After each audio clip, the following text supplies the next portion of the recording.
like Brent said, everybody knew June. And when I usually think of June, his characteristics, especially physically, come in mind. June was quick. June did things that other people was afraid of.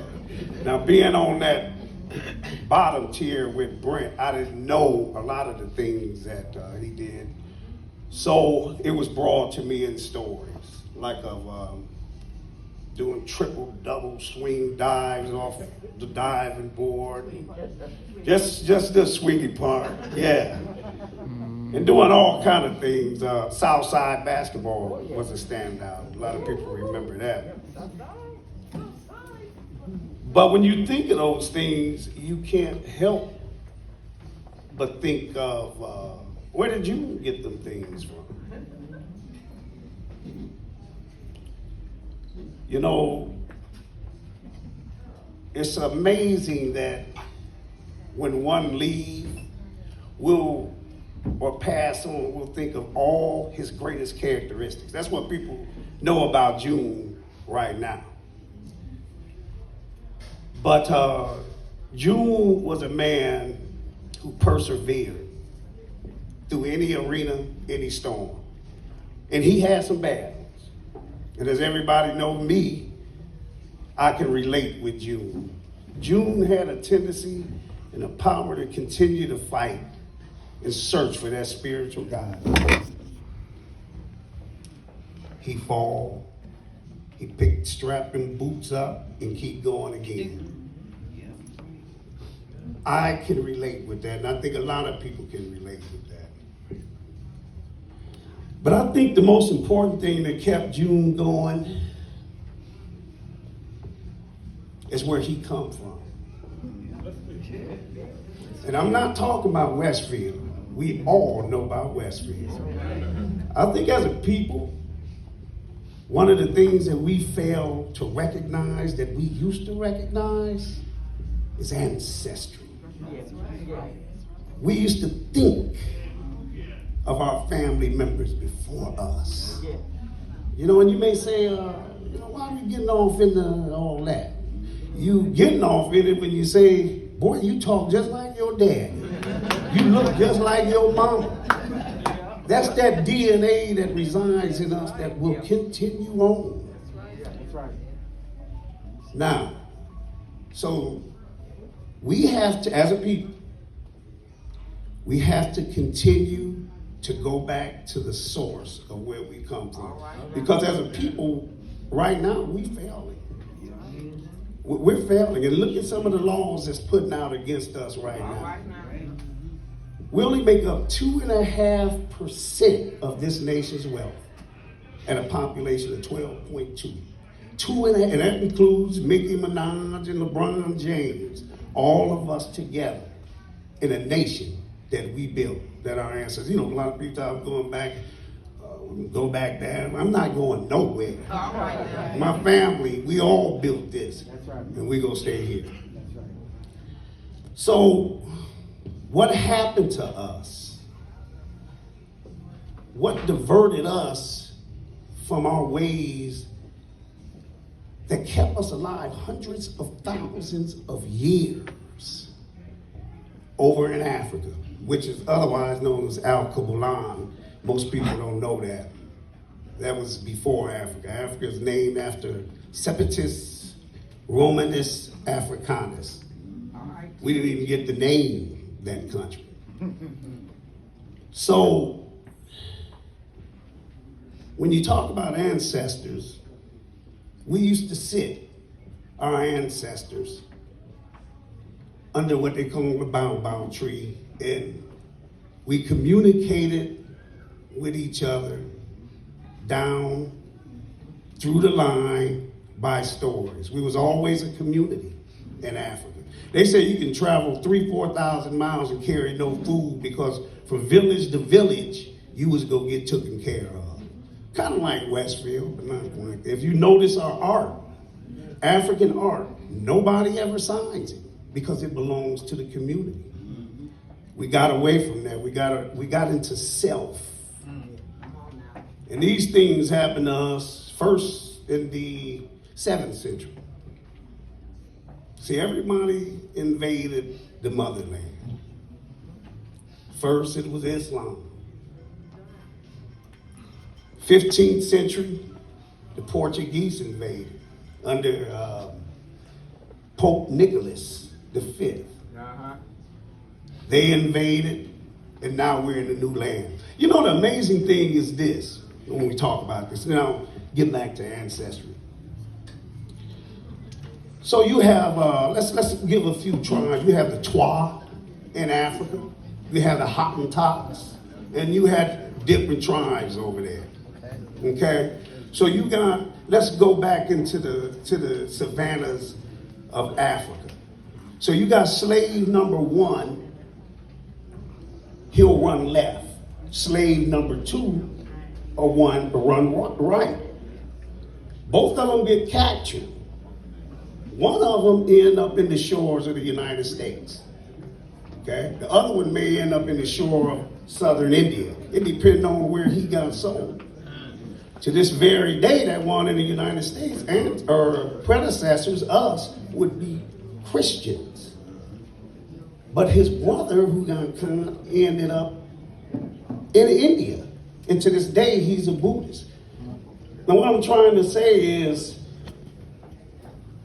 it's just, we don't know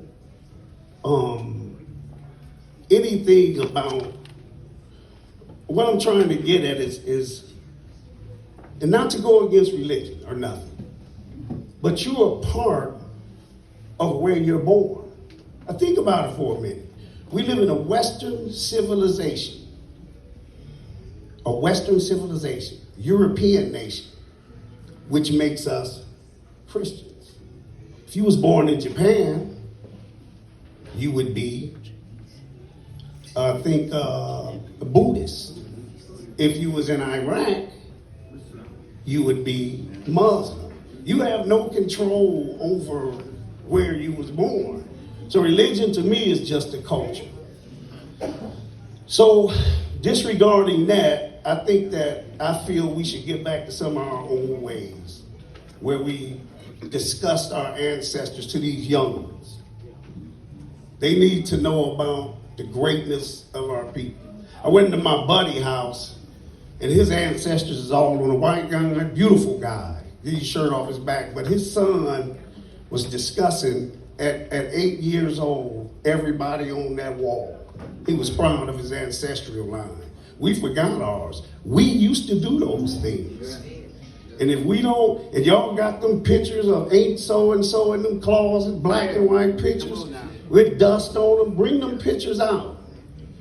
It'll give our children a chance to look up to something, make them proud. So everybody know about my life. I've been sober 10 years. Everybody know I was a crackhead, worse, alcoholic, whatever you want to call it. And we all know that about me. So I'm going to tell you the very thing that got me sober was those before me. Preferably, I would say Westfield. I think about how they suffered throughout history. Westfield and back, as a people, we suffer. And I thought about how for 400 years the people had to get up and work every day. They couldn't say, I got a stomach ache for the day. I think about how we persevered through all that, and that changed my life. I'm really big in the ancestors. I've did some research on our family back to 1827 on my family, the Underwood side. And I think the reason why I'm saying this is because I think now June have joined a group, an array of people, of ancestors Mr. Woods, Mr. Dunbar. You know, those are people that I think about on a daily basis that changed my life, and those before them. So what I want to say is, I don't know about y'all, but my brother will continue to live in me. We are sons of Leo Underwood. That DNA is still within me.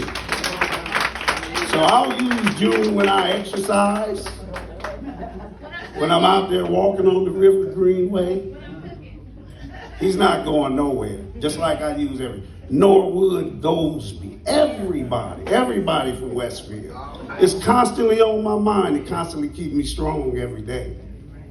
So I think we need to get back to that old thinking of ancestors and start telling stories to our children. Don't let these stories die out. Just don't let them die out. And to June kids, y'all come see me. I can show you stories and the family tree and everything. I had the great privilege of this lady helping me to trace that family. Daddy, our father didn't know his great-grandfather. His name was Waddell Underwood. A lot of people think that we come from Marion, Alabama, but we come from, Daddy's great-grandmother come from Kentucky. Her name was Sarah Howes. And I got a picture of her slave master at times. And the Waddell Underwood came, they call him Wade, he come from North Carolina. So I believe in ancestry so much that I did that research because it helped. It was a guiding light for my life. And the reason why I want to say that is that, you know, another thing that we're a population of 12.1%, 12.1. And the Hispanics is a population of 18%. For 400 years, we have been the second race. In 2050, they say we'll be probably at the bottom of the totem pole. So we got changes to make. If not, you know, I don't see nothing good coming, but that's how I changed my life, and it works for me to hold on to what I know and to those that loved me before that. And that's all I got. Thank you.